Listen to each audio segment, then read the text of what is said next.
My honor to be here. I'm really excited to come to you from Santa Barbara, California, when you're all the way in Perth, Australia. It's exciting how this illusion of time and the distance just doesn't matter when you're doing a Zoom or a live stream like this. It doesn't. And the illusion of time kind of leads into what we're going to talk about a little bit. You help people. There are people out there that do get sort of bogged down in the past, and maybe with good reason. Things haven't gone their way. Do you want to tell us a little bit about that and the challenge to living more in the present, I guess? Wow. Well, just before we came on, I was briefly talking about my experience with COVID. And I think my story with COVID illustrates what the Nowist teaching is all about. Because if you get focused so much on the past and worrying about the future, am I going to get COVID? And I got COVID. I didn't worry about getting COVID, but for whatever reason, the universe had and God had its intention for me to get COVID. I've actually had it twice, but the better lesson I think for the listeners and viewers is the very first time I got it, which was about 2 years ago, and on my wife's 50th birthday, we decided to fly to Miami, and everything was shut down here in Santa Barbara. I'm sure, like it was in Australia, all over the world, we were shut down. It was her 50th birthday, and her birthday is New Year's Eve. So it's a double party, and I really wanted to do something special for her. So we flew to Miami. We stayed at the Fontainebleau. We stayed socially distanced from everybody. We took care of ourselves, and then we fly back. Long story short, 2, 3 days later, January 8th actually was the date that we both tested positive for COVID. And then we gave it to our daughter. And so their immune systems, for whatever reason, didn't react like my immune system. They were fine in 2 days. But I was right here on this bed. I'm in our master bedroom. I was 10 Hmm. days laid out with 102 fever. And I lost 20 pounds. I was just sicker than I've ever been in my life. And I felt like this is not a normal flu. I hadn't had a flu or a cold in like a decade. I don't get sick. I'm very healthy, emotionally, socially, spiritually. I have this physical immunity, and I pride myself and help other people upregulate their immune system. But I was so sick. So I quarantined after I got better after 10 days. And then, I decided to play golf. I love golf. I play a lot of golf. And so I go out and play golf about 9, 10 holes, and I come back and go to bed. Next morning, I wake up and I'm numb head to foot. I couldn't feel my face, my hands, my legs. 2 days after that, I lost the ability to walk. And my wife and daughter were just terrified. So they take me to the ER. And it turns out, in Santa Barbara County, where I live, there's 460,000 people that live here. And at the time, I was the only one to get what's called Guillain-Barré syndrome from COVID. And it was so rare, a strange anomaly. The infectious disease of this area was kind of studied. They couldn't figure out how is it that COVID gave this guy, me, Guillain-Barré syndrome. So I was paralyzed. And I'm also claustrophobic. So the minute I'm wheeled into this, hospital, they put me in an MRI tube. I call it my COVID cocoon. I was in there for 4.5 hours, and they couldn't knock me out. I said, "You have to knock me out. I can't be in confined spaces like that for that long." So in enters the Nowist meditation. So I've been teaching the Nowist meditation for about 5 years, and it teaches you how to live out of physical time, out of confinement, and into the ether, into no time. No physical world exists when you're in the quantum, when you're in that divine infinite realm. So for 4.5 hours, I literally closed my eyes. I never opened my eyes once. And I put my awareness 3 miles above the planet. I was hovering above this blue marble, not observing my physical self in the body, but staying out in this immensity. So imagine it, Julian. If right now you could imagine yourself hovering 3 miles above the space of the planet, you'd be looking at this blue line around the earth. You'd be looking at the stars. You'd be so in awe that your problems, the gravity of the world, the gravity of your problems couldn't take your awareness. So the most important thing I learned about that challenge and that initial challenge was the power of my awareness. How do I use my attention? How do I use my focused, subjective attention? So after 4.5 hours, they take me out of the MRI tube and they say, "Well, you only got a little bit of arthritis in your back, probably from so much golf and carrying my clubs." Then they spinal tapped me and found out that I had this Guillain-Barré syndrome. That's what was paralyzing me. So thank God for the wonderful doctors here. I spent 21 nights in the hospital, had to learn to walk again. They gave me these 8 vials of immunoglobulin G, which ultimately interrupted my immune system. But the miraculous part of my healing was the doctors. That was incredible. 50% of that was how I was using my subjective attention, how I meditated, prayed, believed in my healing, saw my healing from the end. I kept using that gift of my imagination to focus on the end. I had my live seminar coming up. My very first live seminar was coming up in like a month or two, and I couldn't walk. I was paralyzed. And I spent 9 months preparing this. We'd written a full studio record around it. We had 8 music videos.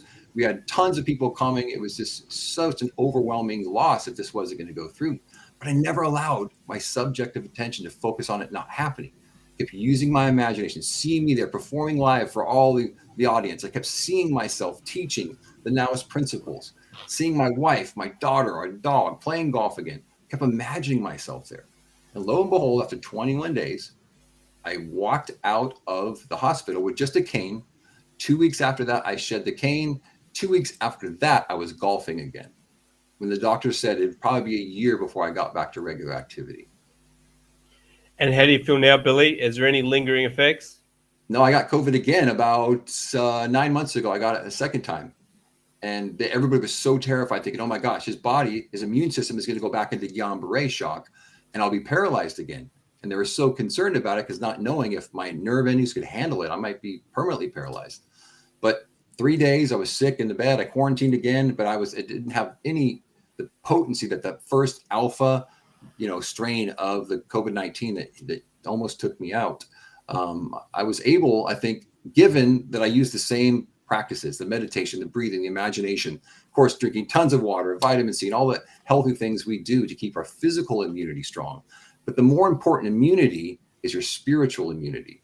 And that's what I've been working on and teaching people for 5 years, how to upregulate that DNA expression, that immunity that you can have if you can powerfully change the physical part of your body with your higher levels of awareness.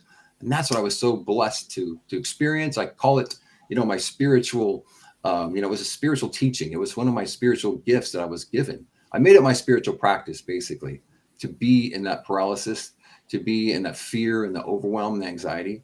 It was easy to go the other way because what was in front of me was obvious. I was paralyzed and I was afraid of being paralyzed again. But I never allowed my attention to go to what, the worst outcome is. Most people just focus instantly on what's the worst going to be. Oh, I'm going to be paralyzed. I'm not going to do the things I want to do again. Most people take a year to recover. I never allowed myself, Julian, to focus on that. And here's the trick. The trick to all that, I felt in the moment, was to do what's counterintuitive. It's to shrink away, to be in fear, to just, be in this cocoon, this COVID cocoon, and think, oh no, I'm poor me. I'm the paralyzed one. I'm the one that has got this Guillain-Barré syndrome, the only one in the county. Poor me. But I did just the opposite. It's counterintuitive. I'm going to make this my spiritual practice, 1. And 2, I'm going to treat everybody, serve everybody I possibly can with my spiritual teaching, with my heart. How can I help you? How can I therapize the doctors, the nurses, the physical therapists, the occupational therapists?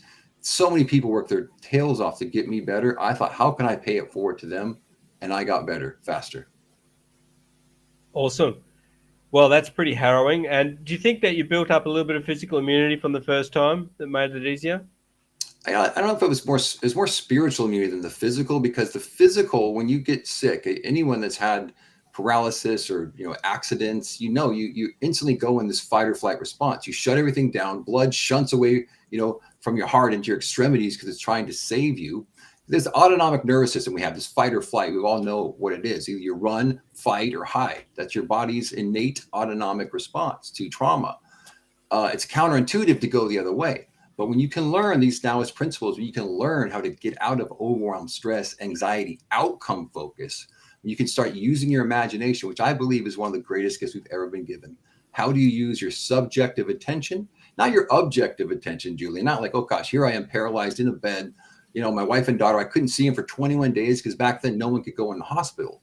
The doctors weren't even calling and texting them. They were just thinking, oh my God, am I going to see my dad and my husband again?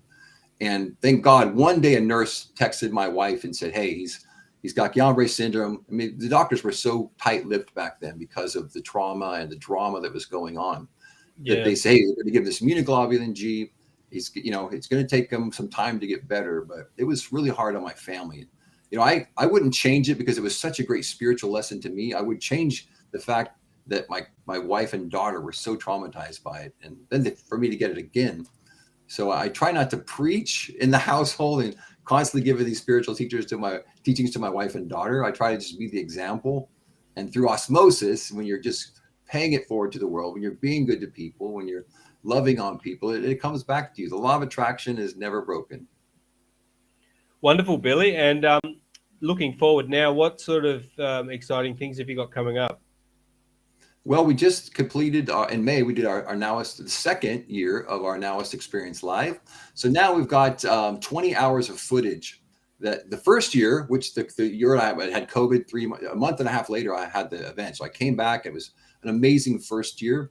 We took that 20 hours from the first year and made it an online course. So it's a Nowist Experience digital ticket. If you go to billymandarino.com, you can click on that and you can watch these 8 modules. So this year, we're now taking the footage from that. We're creating other mini courses from that footage.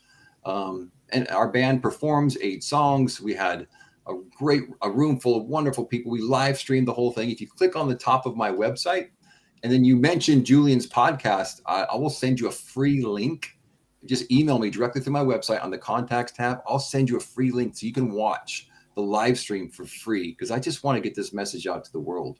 It's about creating this legion of Nowish. That's my great mission, is to create a legion of people that live in present moment awareness and skillfully learn how to live out of stress, because this world is feeding us so much fear. I mean, for me, the virus of fear is more deadly than the actual virus. Yeah, we need help right now, don't we, Billy? Truly. And going into what we call emergence trauma. If you go to billymandarino.com and you click on that top link, there's the 20 hours are there, but I would love to send it to you for free. But we do a module called Emergence Trauma, along with Mike Bowker, who's a really great friend of mine. We're writing a screenplay together currently on the Nowist. And he and I work through a series of teachings called Emergence Trauma. Because what happens, Julie, is you come out of the trauma of these last 2-3 years, and you emerge out of it, but you're still bringing all that negative energy from the past into your present. So you really can't be present. So we go through a nice, probably an hour and a half teaching on the module of emergence trauma, how to overcome emergence trauma. It's one of the most powerful things we teach on that 2-day live seminar. Wonderful, Billy. Some powerful information there. And if you want to check out what Billy's doing, head over to billymandarino.com. And I think it's worth having a look at the course that you've created out of the live event. The live event sounded like a lot of fun with the band there as well. Do you play guitar, Billy? I do. I'm a singer-songwriter. Kirsten Candy is my bandmate. She is a pianist and a guitarist and a brilliant singer-songwriter. We've been together about 7 years, and we created this band called In the Present Tense. And if you go to billymandarino.com, it links out to our YouTube. It links out to our social media. It's kind of, Billy Mandarino is the hub, billymandarino.com. You can see so much. We have a free newsletter. But any of your viewers or listeners, I would love to send you for free the live streams. You can learn about everything I'm teaching here in this brief moment with Julian. But to see it on the screen is a great quality production. You can see us perform live. You can also see the breakout sessions. We have, it's socialized learning. There's so much you can learn just from the online portion of it. So check that out. I think it will serve your viewers and your listeners. Absolutely. Wonderful. Well, thanks for coming on, Billy. It's my pleasure, Julian. I really appreciate you tuning me in all the way across the pond. Absolutely. And thanks, everyone, for watching and listening. I'm going to wrap it up, and I'll see you next time on another episode. Peace to you, brother. Thanks, Billy. I'll email you something soon. Thank you, Julian. All right. Bye.